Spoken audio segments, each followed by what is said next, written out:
Check, check. Good morning, Multnomah. How's everybody doing today?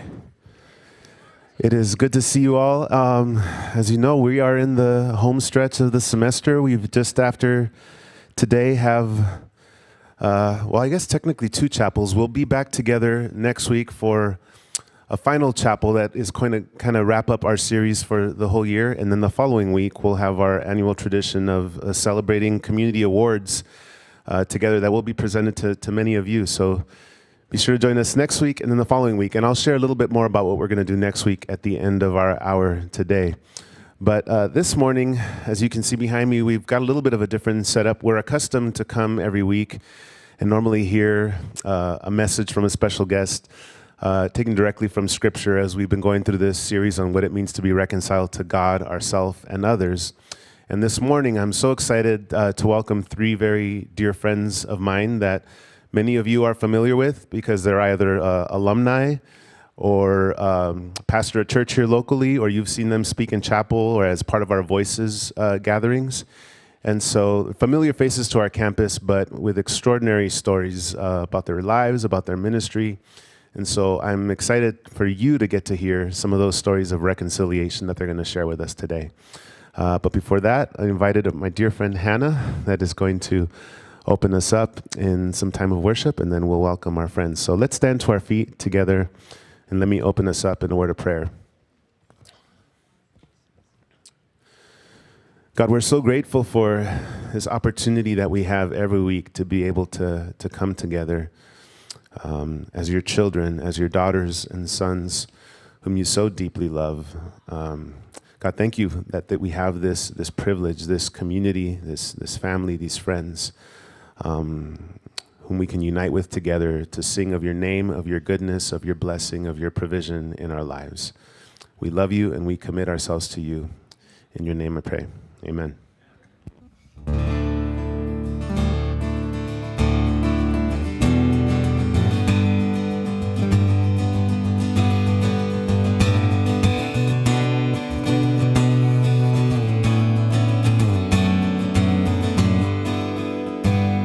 Let's sing, Oh, You Bring.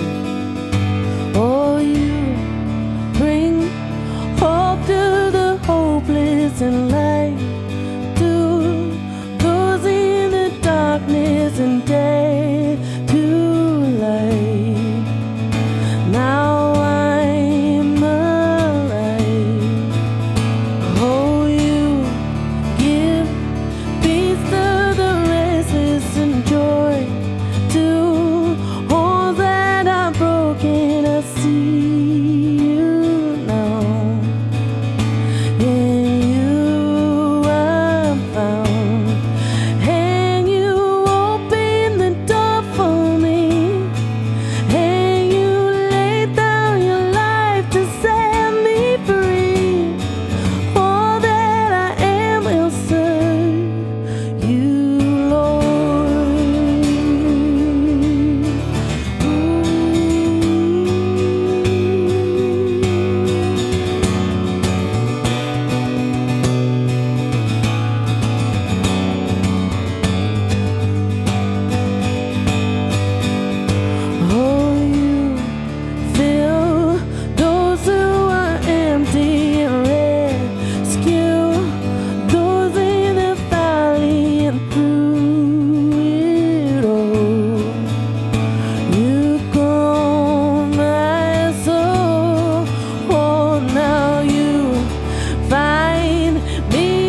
Thank you, Hannah. You guys may be seated. Well, as I mentioned a few moments ago, we have three special guests that are going to be sharing with us this morning. All of them pastors here in Portland, and also all folks that I have just met in the 12 years now that my family has been here in Portland. And all three of them have just become very, very special and dear people to me. Aside from them just being great friends, I've just really come to love and admire and respect how they follow Jesus and the example that they give to their families, to the communities that they serve, to me as their friend, and then to also be able to say, "Oh, I got this wrong, or I messed up, but help me be better. I'm trying to keep moving forward." And I think you're gonna sense that humility, that posture, when they share with us this morning. And so it's my pleasure to welcome here Pastor Cheryl Baker, Pastor Seth King, and Pastor Joel Summer. Please join us.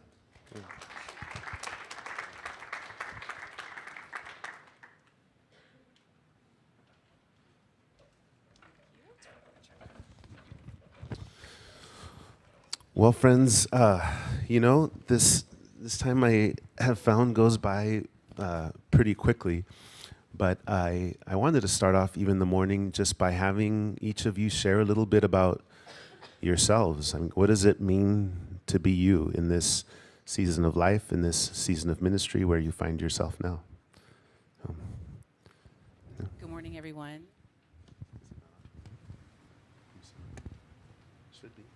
Good morning, everyone. There we go. Good morning. I'm so glad to be here. I am Cheryl Denise Baker. I am a sister. I am an awesome friend. I'm a daughter. I'm a godmother. I'm an auntie. I'm a wife. And I get to shepherd communities over at Imago Dei, and I love doing that. Primarily, in this season, right now, I am shepherding the souls of those who are choosing to heal in community. And so we have healing in community small groups, and I primarily do that. I also love on our single mothers, and I also contribute to our marriage enrichment. And I'm sure throughout these 30 minutes, you'll get to know a little more about me.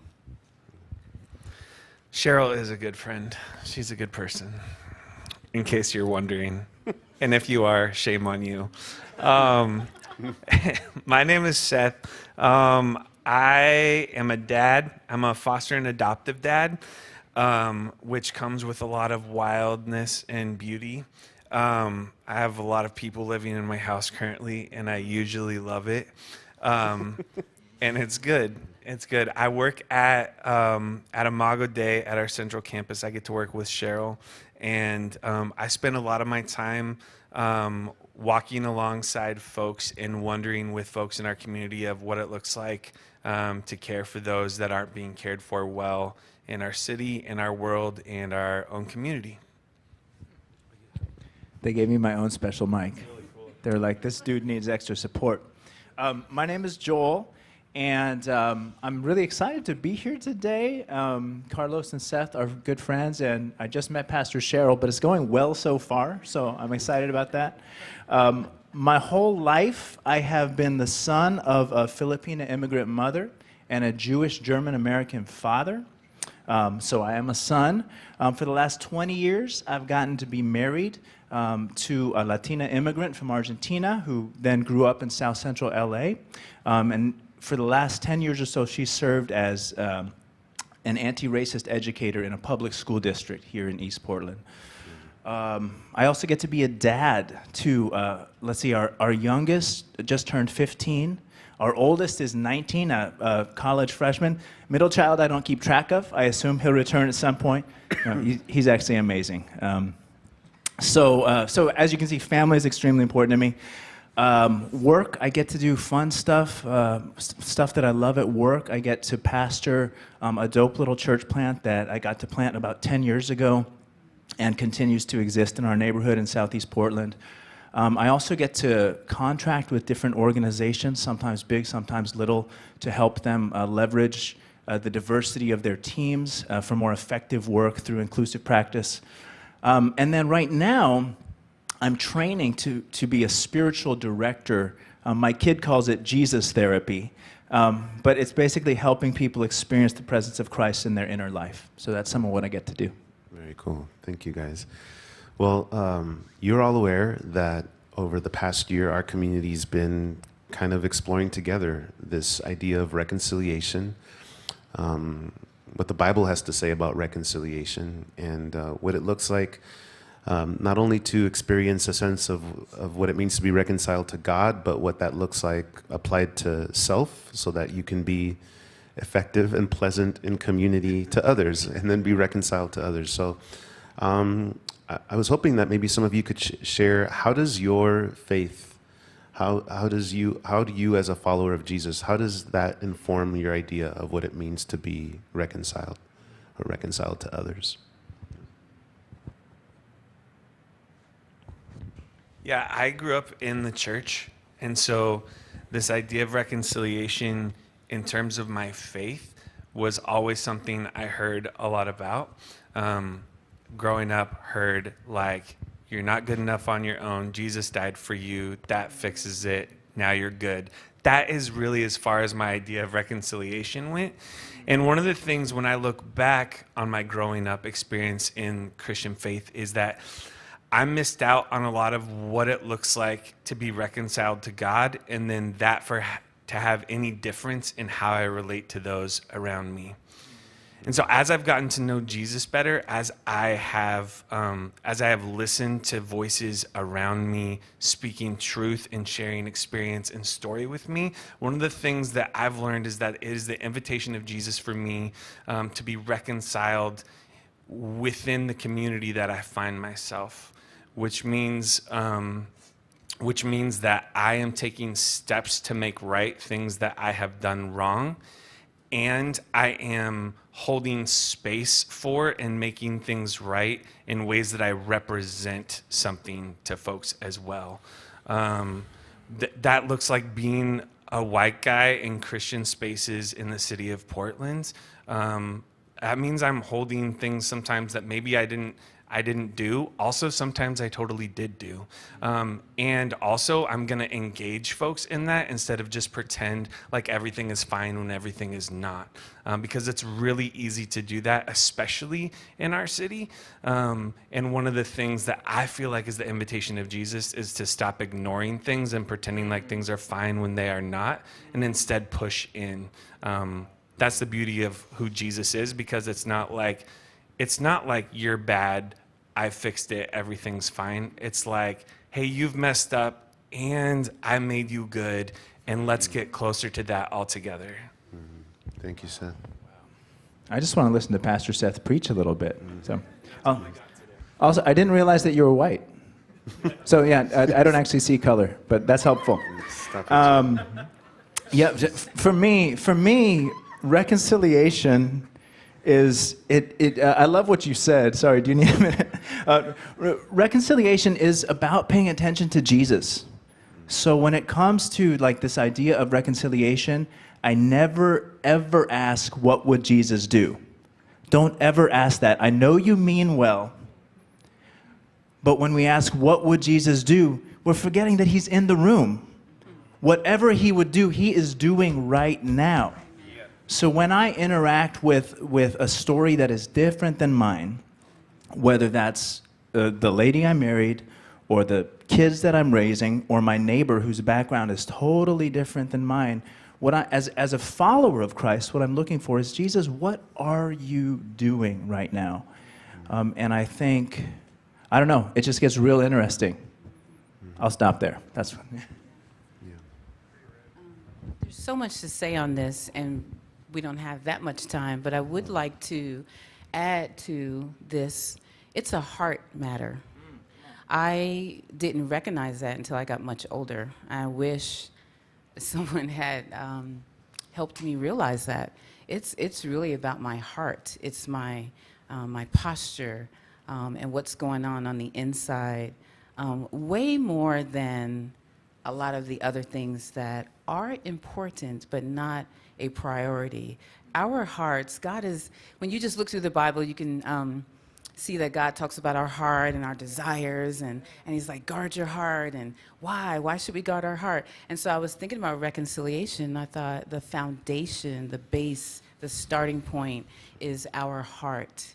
Your heart matters. And so as students, as leaders, I want you to start doing like a heart check and just seeing, where's your heart towards blank? Where's your heart towards blank? And start there before you can jump into reconciliation. Thanks, Cheryl. I appreciate it, during your introductions, even you guys mentioned, in addition to being pastors within your local church context, you also do other work or other projects outside of that. And I know each and every one of you to just be so multi-talented and faceted in what you do. So for a room here that is full of young women and men, not only preparing to go into ministry, but to start businesses, to be active in their community as teachers, lawyers, therapists, how would you speak into what reconciliation looks like in day-to-day life?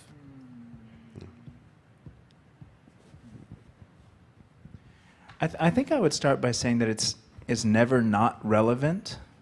Like everyone that I'm going to interact with has a different story than mine. And so I think there's an invitation to practice a relentless curiosity about myself and others with a big, heavy dose of humility. So I think, this interesting question like reconciliation, I think reconciliation is going to mean different things for different people based on our experience. So we need to name, Seth, you were awesome about saying, I need to name some ways that I have participated in harm, some ways I've benefited from harm. And then I think we also need to name ways that we experience harm. And we need to understand how that's happening. Because So I think an awareness of self, curiosity about others, and then a whole lot of humility. Okay. Thank you, Joel. That is beautiful. I like to think about day-to-day as entering with the lens of trauma-informed, a biblical perspective, and an equity lens. So I think about those things when I'm just doing my day-to-day, right? What's trauma-informed? What do I know? I need to see the whole person because the whole person shows up in the workplace. I know we are used to hearing, oh, your personal and professional life are different. Yes, they are separate, but we are a whole being, so we show up as a whole being. And so trauma-informed principles teach us, see the whole person. And then I think about biblical perspectives like, what have I learned? What are my principles that God has taught me? What have I learned going back to Sunday school? And, the 10 Commandments are still a thing. Y'all know that? Yeah, it's still a thing. And so how do we apply that like in real life, right? How do we really walk that out and what does it look like? And then equity, yeah, we could go on and on about that. But however, those are the things that I think about when I think about day-to-day, just being very practical. Am I trauma-informed? How am I looking at the whole person? Always bringing in biblical principles that I've learned, right? I am a disciple of Jesus. That's who I am. And then also looking at the equity lens. And Cheryl, we have time. Can you unpack that a little bit? Like for those folks that aren't even familiar with the term of what it means to be trauma-informed, you can just say a little bit more about what that means. How does someone become trauma-informed? Yeah, it's like one of those words now that people don't even want to hear because you hear it so much, kind of like self-care, love your neighbor. However, when you think about trauma-informed care, Seth and I are going to try and behave. We do this at work, and I told him, we're in front of people. We need to behave today. We need to recognize first that there's trauma. Right? And we have experienced trauma. Now, I used to do this training and I'd say, who's experienced trauma? And some people would raise their hands. Well, now all of us can say, we all have experienced trauma. We went through the pandemic together. and some of your loved ones' friends, my loved one friends, are no longer here. It was traumatic. We went through a worldwide traumatic event. So you now no longer can say, oh, I don't know about trauma, you know? And so we gotta recognize that there's trauma, and then what do? We gotta respond to it. We must decide and choose to change our systems that are in place. We have to. We have to if we want to be a trauma-informed community. And then we don't want to re-traumatize people. We want to make sure, okay, we're doing all these great things, but intent and impact are two different things, right? I may have the intention of doing well, but what is the impact on people? And so that's just a little bit about trauma-informed care. Oregon has a beautiful website. It's called Trauma Informed Oregon, a beautiful organization where you can go on their website and get tons of free stuff. Free. And I encourage you to go out there and look at the information. And I'm on there also. You can see me on there. Hire Cheryl for stuff. That's what she wants you to know. I just want to say something I was thinking about. Y'all have been talking about reconciliation all semester. And one of the things that I think is a gift of coming into a space where you're reflecting on that week after week after week is not only that like you might be reconciled to God, to others, to self, but also now there is more of an onus that's on you to take some of those steps toward reconciliation. And I think that is hard because we want to have healthy boundaries. We do want to like protect our hearts, our minds, our bodies. And also there's this thing of like, I have experienced the gift of what this is. And if I deeply care about those around me, the health of my community, the flourishing of my city, then I also must engage in like the hard work of reconciliation too. And so I think that happens in every single place that you can find yourself. My sister-in-law, she lives in Idaho. And she's a real estate agent. She's way richer than me, and also she uses her business model to give away more money than any other real estate agent in the state to make sure that women who have experienced domestic violence could find safety and security and enter back into their communities in a reconciled, flourishing way. So it isn't just like, oh, I have this one particular job that does reconciliation. It's like, how am I going to use what I have in the palm of my hands to increase the reconciliation that is around me? With that, were you going to share, Joe?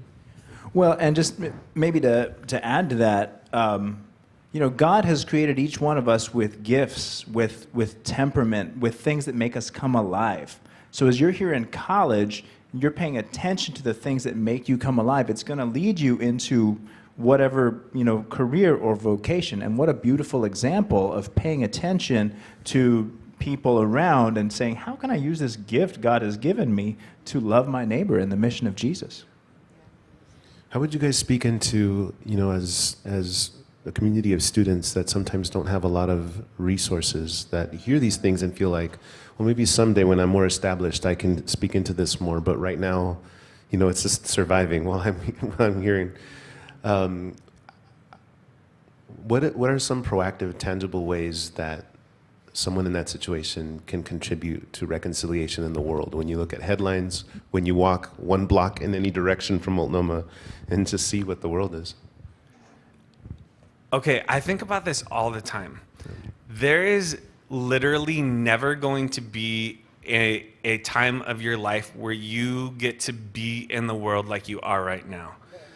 And it is so sweet because I know it doesn't feel like it, but I'm telling you, I'm not that far. I'm only 36, 37, 36. It's kind of old, but it's not that old compared to Cheryl.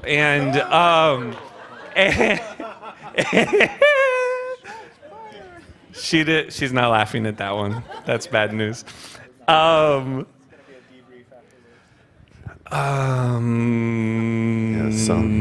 Never a time in your life. Pray for this guy. You have the opportunity right now, like what I just said about like you get to give away resource that you have been given. Like you actually, you do have some resource right now. Like you have time, you have these ideas, you have this like tenacity and spirit about you that the rest of the world is gonna try to kill in a couple of years. Like you can use that right now to engage in things. And also,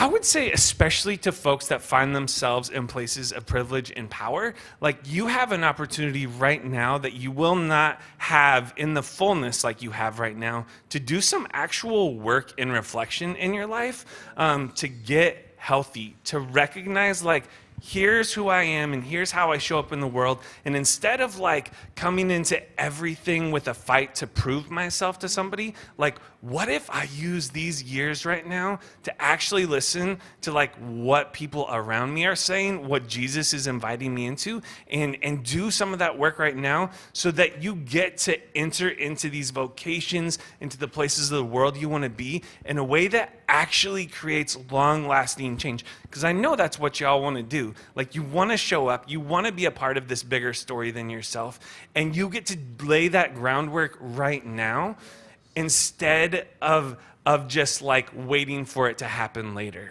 And that's a gift that you're not going to get again. Yes and amen.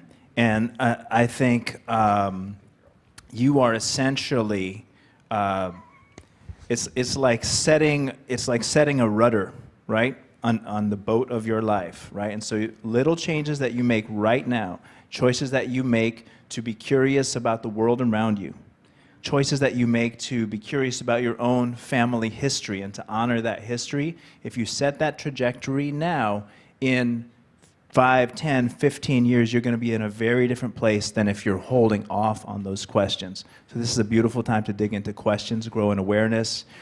Theologically, we believe that God is forming you. God is forming you in a powerful way right now, and what God does during this season of your life is going to bring a blessing into the future of your life. And I know that I guess Multnomah has expanded, so not everybody here is necessarily identifying as a follower of Jesus. Wherever you are spiritually, this is an incredibly formative time where you are setting the rudder and a course for your life. So just dig into those questions. Thank you, John. Practically, I would love for you all to consider, to think about your emotional health. If you would just kind of rate it and see where you are, and if you would intentionally be aware of your emotional health, I believe that is a good practical way to enter into reconciliation down the road, next week, next month, or whenever. When we can care for ourselves well, it is so helpful and powerful for when the hard stuff does come, because the hard stuff is gonna come. Mm-hmm. It just is, and many of you already know that, so you know that. Mm-hmm. So what do we do to be proactive about it? Could you consider thinking about your emotional health? Thinking about where you are. How do you handle anger? What are you doing with all of the emotions that are coming out? I heard someone say, I know that I can balance joy and sorrow, and I used to say that too, and I thought, I actually believe, my belief is that the joy of the Lord will really strengthen me, and so no longer do I need to balance it. I have joy, and I have all that other stuff that comes, and it is okay. But I don't have to balance it because Jesus did that for me. And so I want you to think about, what do you really believe in, and where is your emotional health at today? Today, and start building up a resilience, to your emotions so that you can manage them well and be open to reconciliation. Many of us cannot even conceive reconciling with many things because we are fighting with our own selves. And we're not even aware what to do with all of our emotions that we carry. Yeah, thank you, Cheryl. I wish someone would have told me that. That's good.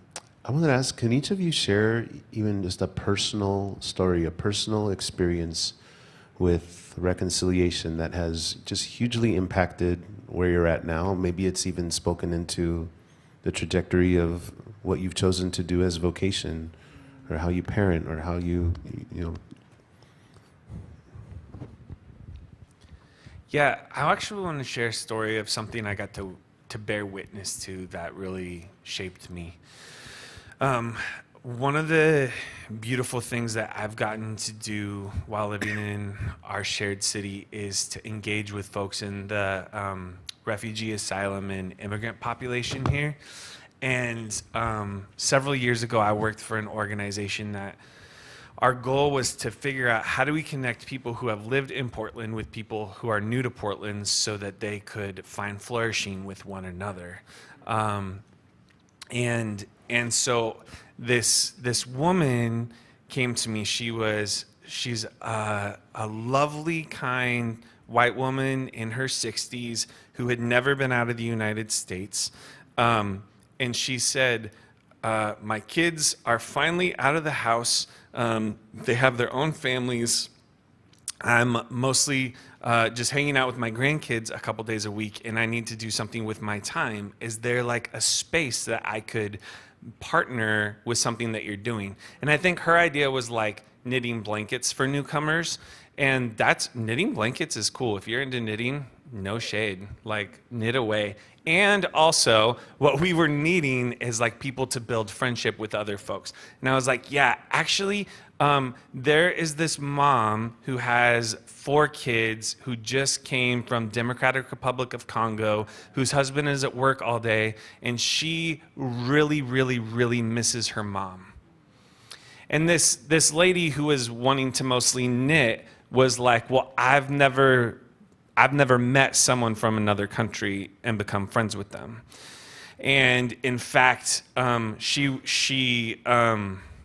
would be the kind of person who might wear like a red hat a lot and vote in a very particular way and have a very particular vision about what people from other places might be like. And I said, well, if you could be willing to try this out, I think it could be really beautiful. They're super tight, like 6 years later. This woman who's from the United States has said, my entire worldview has shifted. How I engage with my community has shifted. And this woman who's originally from the Democratic Republic of Congo has said, I now have my Mzungu mom, like my white woman mom. And it's like this really beautiful thing of even the two of them did not expect that there could be common ground and love and life between the two of them. And also the rest of us got to watch this and say, oh, maybe my thoughts about others are way too small. Like honestly, my thoughts about the lady from the United States were way too small. And yet God used that to bring about this thing where even though there was some animosity, like clean that up so that things could flourish. And that has shaped the way that I see people in my community, especially when I look at the headlines, especially in these like heated political times.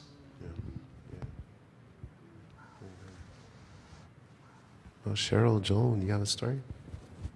I just kind of want to let that one sit for a second.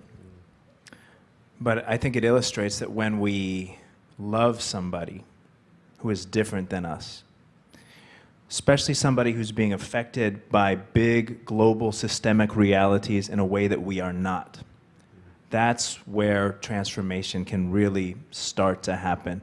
And I guess I'm thinking about Jesus right now. Jesus lived in an occupied country, right? Military occupation, land that had been taken away by a foreign power. If we want to understand Jesus of Nazareth, we really need to be listening to indigenous people, Native American people, Native American followers of Jesus, if we want to be aware of his point of view. Where am I going with this?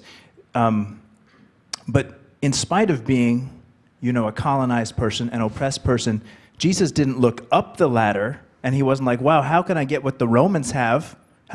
He looked down the ladder, And he said, who around me is in need? And he let those stories affect him. He let those stories move him. It says he was moved with compassion, right? And he let those stories even drive him to the cross. He dies in solidarity and on behalf of the marginalized and oppressed. So I think kind of noticing where we are in the system and then loving those who have been through stuff that we haven't been through, taking their stories seriously. Repeat the question. I think I lost. Just a personal story of how you've experienced reconciliation in your life. Oh, okay. Thank you. All right. Sorry, that's okay. I was thinking of when I was younger, my mother taught me how to pray, and she modeled it, and then she just, said, "Yeah, talk to God, as however in your own words." And so I would do that, and I would talk to my dolls, and I would teach them how to pray. As I'm praying, I'm teaching my dolls how to pray and all the things. And I remember very basic, foundational conversations I used to have with God. And I now tell people, I just have always known that God was real. And I can't explain it from a child's view, but I was so fortunate enough to have a parent who understood that I was going to need God in a way that she could never. I mean, she never tried to be God to me. And so I connected with God through a very foundational way of communication, and it has just served me well. Because I remember now when I am in trouble, when I'm dealing and all the things, I remember to go back to God and get in his face and have a conversation. And because he created me, he knows me, and he doesn't judge me, and he just accepts all of my words the way I say them, how I say them, and he can just accept it. And I love that about God. And when I'm thinking about reconciliation, I thought, yeah, prayer. Prayer is something I can't leave out when I think about a story about how I learned about reconciliation. And so prayer is it, communication. So prayer to God and then communicating to each other. I try my best to communicate well to other people. When I say things that are cruel or unkind, unintentionally, I'm hopeful that someone will point that out to me and I quickly change. I try to quickly repent. Try. The other times when I make a decision to intentionally be harmed with my words, be harmful with my words, then I got to be checked by God. And then that can go back and forth for a little bit. But in the end, he always wins, and I realize that I need to repent. The whole point is communication. So prayer, right, to God, and then how I communicate to my brothers and sisters. I'm always thinking, choose your words wisely, Cheryl. Be kind to people. We have like a split second sometimes just to say hello, and we don't even do that. And so I just want to offer kindness to others, and then I also want to make sure I'm getting in God's face every chance I get and talk to him about all the stuff that I got going on. Thank you. That's the perfect transition, Cheryl, for us to have an opportunity to pray together as a community. First of all, let's thank our friends for sharing themselves and their stories today. I'm going to invite Hannah back up, who's going to lead us through a very personal, special piece of music.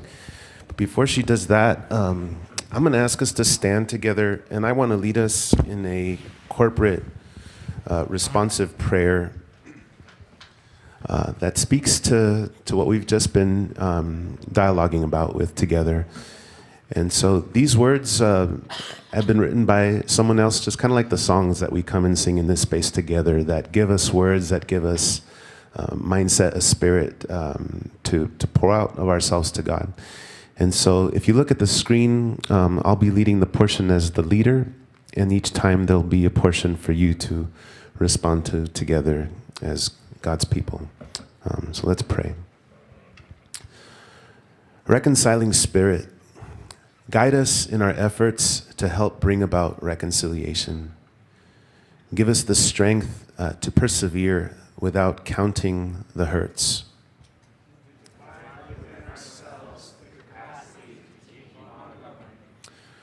God, give us the grace to be able to stand in the middle of situations.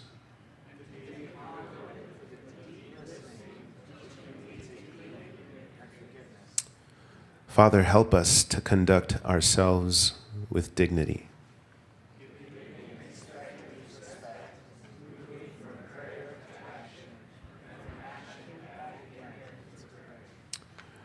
Grant that we may be so grounded in your love that our security is not threatened if we change our minds or begin to see a better way to act.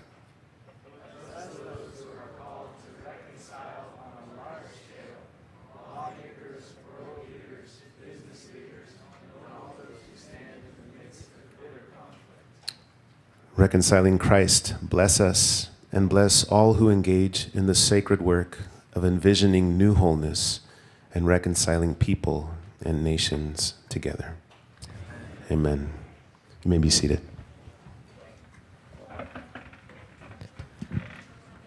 As we move into this next space, I want to invite you guys to consider everything that you've just been soaking in throughout the semester as well as today.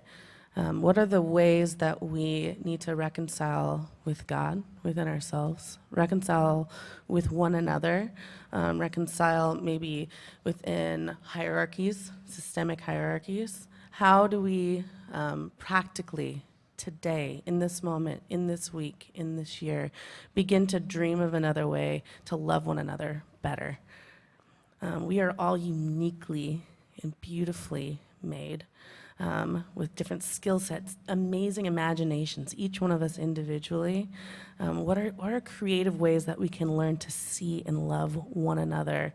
Not just the people that are easy to see and love, but the people that are alongside us, people at the mall, people driving on the 205, people on the street, everybody. What are ways that we can love them practically? As I sing this next piece, I want you guys to consider something practical that you can do today. Maybe it's something practical inside. Maybe it's someone that is like, you gotta work on something with, and you need to have a conversation today. Maybe it's something bigger, or maybe you can take the time to pray for something bigger. I'm gonna share a song. It's got very prodigal-y themes, which is a big story in reconciliation, right? You get two sons, one leaves the house, comes back, and there's beauty and embrace upon that return. But there's also the other son that there needs to be a different type of reconciliation with, right? And we can be any number of those characters within the story. For me, I talk about, as I wrote it, and I kind of like use that as a general like framework of ideas, I was going through my own relational discord with a person that I was working with. And I was trying to figure out, like, how do I make things right? And I was ruining myself, was trying to figure out how to make things right. And I saw myself in the prodigal son. I saw myself in someone that was, like, warring within myself. And at the end of it, at the resolve of the song in the bridge, remembering that we are image bearers. We are all image bearers, even the people that we are warring with, or maybe the ways that we are warring with ourselves. We are all named daughters and sons. So, the song's called After All.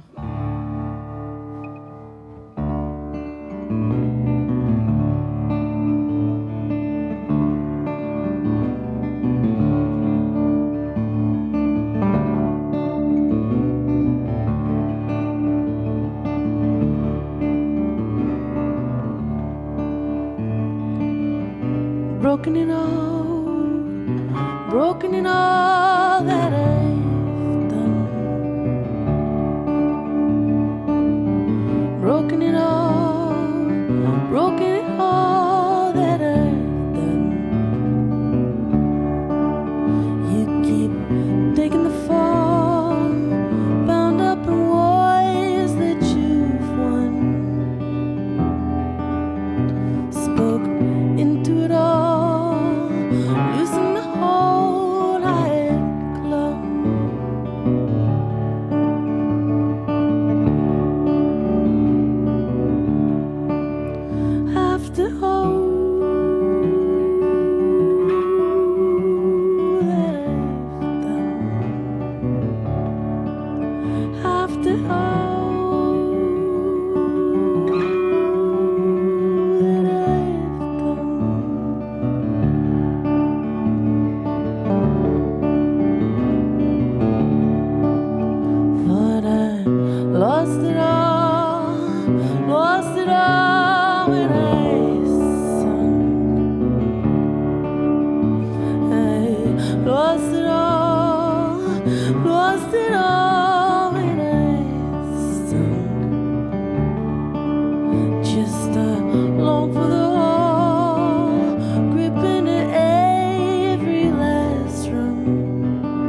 reach the end to find I'd only begun. Found a place in it all where all daughters and sons, all daughters and sons.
Thank you, Hannah. I'm going to invite